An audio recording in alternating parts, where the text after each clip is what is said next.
Hi guys, this is Ms. Ramage talking about measures of central tendency, when to use each one.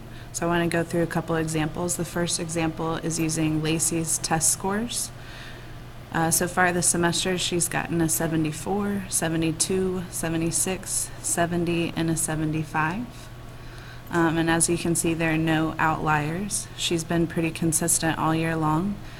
So when you have no outliers, so there's not a test score that's way above or way below the others, you want to use the mean.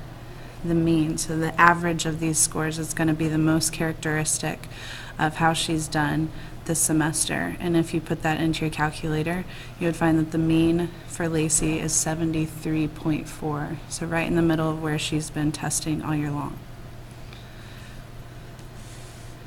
The second example is with Jake.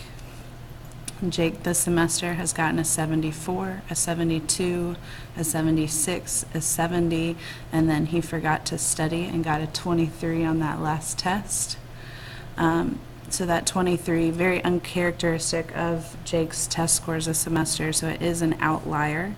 And when you do have an outlier like that, it's going to really affect the mean. That 23 is really going to bring down his average. So we want to use instead the median. When you have an outlier, you want to use the median to characterize that data set. And if you look at the difference in the two measures, if you took the average, the mean, you would get a 63, but the median is a 72. So the 72 says a lot more about his test scores this semester. So when you have an outlier, use the median, right? The last example,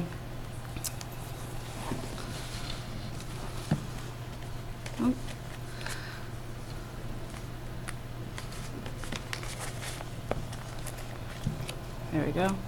The last example is when you're taking a vote or a survey, a poll, something like that. It's Ms. Ramage's class took a vote on their favorite NFL team, and here were their answers. They said the Dallas Cowboys, the Steelers, the Packers, the Cowboys, and the Saints. So if you're ever taking a vote and you have non-numeric results, so not numbers, you can't take the average, the mean, or the median, so you want to use the mode, and that just means what's the most common answer. And in this case, the mode is indeed the Dallas Cowboys. So to review, when you're voting, use the mode. When you have outliers, use the median.